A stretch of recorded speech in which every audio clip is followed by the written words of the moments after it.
Welcome back to my series on making the plywood tool chest. This is part 4 and we're going to actually start constructing the carcass.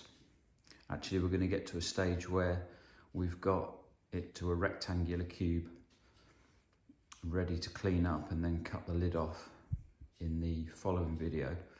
So at the end of the last video, we'd marked out where all the holes were going to be on the corners to counterbore, 8mm force and a bit, and then a 3.5mm clearance hole for the screws.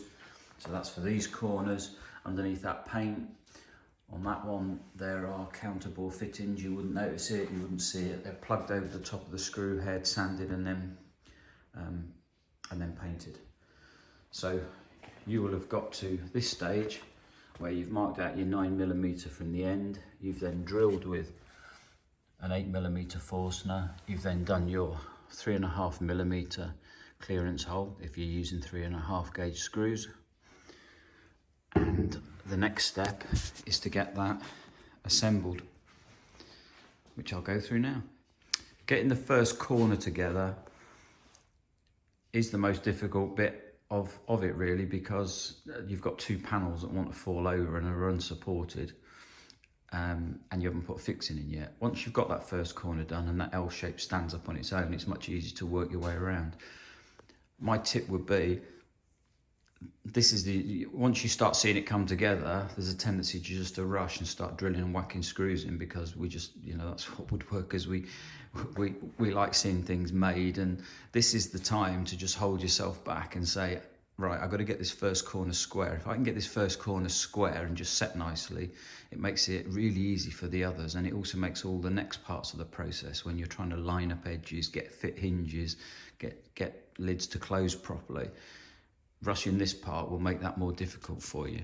So that would be my first thing. Be patient, do a little bit of extra adjustment on this first one. The other thing I would say is, I appreciate not everybody's got lots of clamps, but you don't need lots of clamps. And I'm going to go through the options in a minute. I know, I'm a commercial workshop, there's clamps everywhere, and in my other workshop next door as well. But actually, I don't use that many on this. I normally don't even use these ones, but they're just an extra pair of hands while I'm putting these ones on, which are 6-inch Irwin quick release clamps. So using a few clamps and just being patient, you'll get it all lined up, ready for the next step. Now I'm looking obviously from behind the panels, and firstly you can see straight away, it says top, it says inside, it says T for top, it says inside. I've got a 2 marker across the corner when I was orientating it earlier, so I know and I can check. And when you've got it on here and you're moving panels around, it just makes life so much easier. I can then pull this out over the edge of the bench to give me some clearance at the bottom to fit a corner block on the bottom. And I use these. You can get them pretty cheaply from most woodwork supply companies, and you can adjust them. Just undo one of the clamps, move the board along, give it a tap with your hand. And once you put one screw in, then it's set, and then it's much, much easier to adjust, and it's much more stable. So even if you haven't got these blocks, if you've got a square piece of timber and you wrap it in cling film so that glue doesn't stick to it, you can put it up into this corner, put clamps across it here and here, use it to clamp up when you're doing your gluing. Once you put the screws in, it probably don't even need to stay there, but if you did want to leave it there and clamp it top and bottom, at least you know it's not going to stick to your block because the cling film's on it. But that's it really, just some small clamps, some corner clamping blocks, and we can get it done. So let's talk about alignment now. What I'll do is, there's 5 screws up on this edge, as you know, so I'm probably going to go for the center one first, and then I can do a bit of adjustment at the top and a bit of adjustment at the bottom, but I've got to get that center one right. Obviously I want it to line up top to bottom. If it's a smidgen, don't worry too much, you're going to clean it up anyway. And obviously it depends how flat your base is. The other thing is, this end, you're better off with it protruding very, very, very slightly, because it's much easier to sand or plane and clean this up than if you leave this sticking out.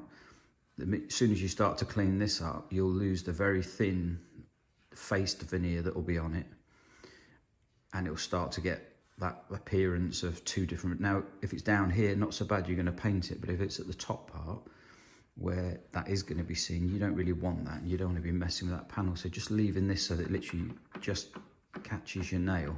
Fraction of a millimetre is what you're looking for.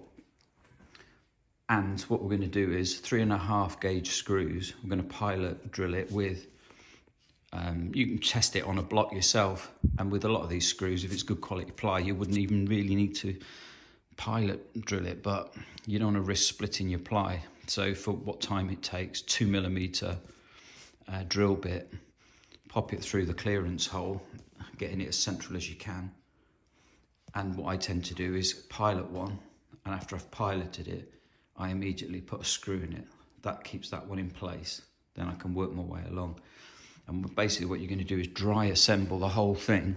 Once you've dry assembled it and you're happy with it, then you can take it apart and then reassemble it with glued joints. So I'm happy that I've adjusted it, particularly around the centre now. I'm happy with the top, 2mm for the pilot hole. Get central as I can. Aim so I'm not drilling off at an angle.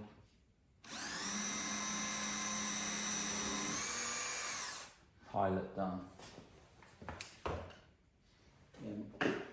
First screw.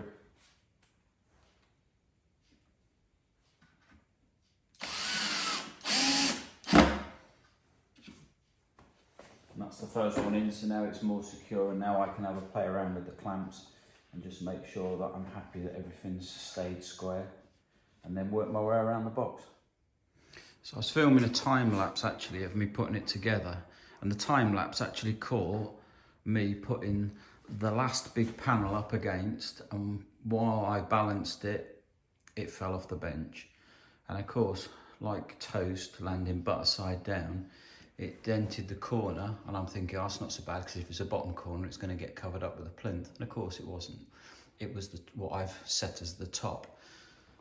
So the reason I'd put the other edge as the bottom is because it got some saw marks off the table saw. So I've just cleaned it up a little bit and then spun it around.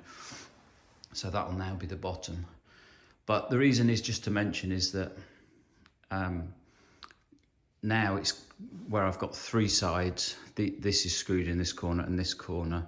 So all I've got to do is attach this now. You can use your corner blocks, but it's much more stable now. If you put a couple of clamps across, if you've done everything square so far, lining it up now, it's pretty easy. You can sort of get a couple of screws in, you know, one in the center of this end, one in the center of that end, a little bit of hand pressure, check it with a square and pop a few more screws in. So literally another 10 minutes and that will be done.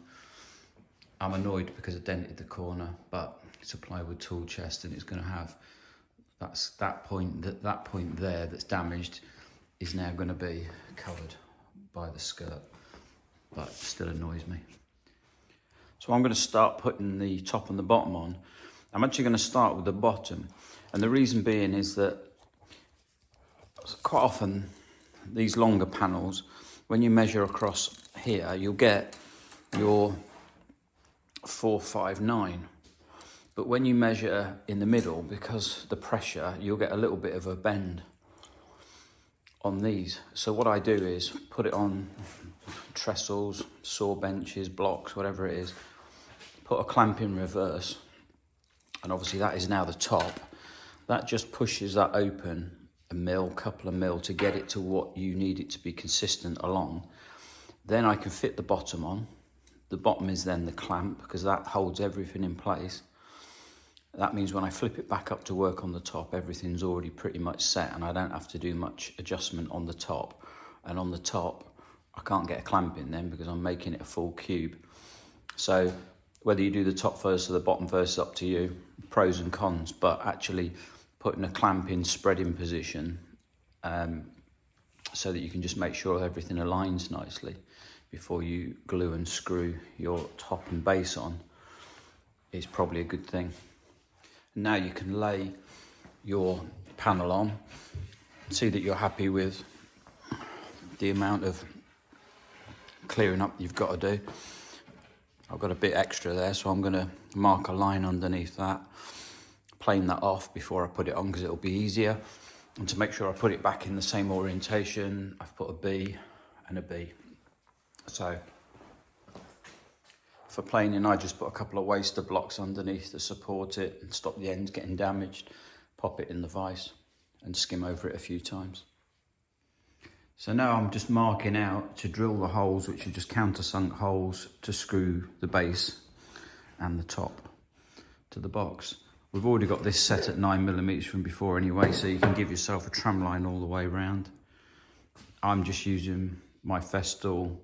It's countersinks and drills in one go, and it's a 3.5mm drill, so it's perfect. And we're still using 3.5mm screws, but we're using 30mm length. We're only going through the 12mm board.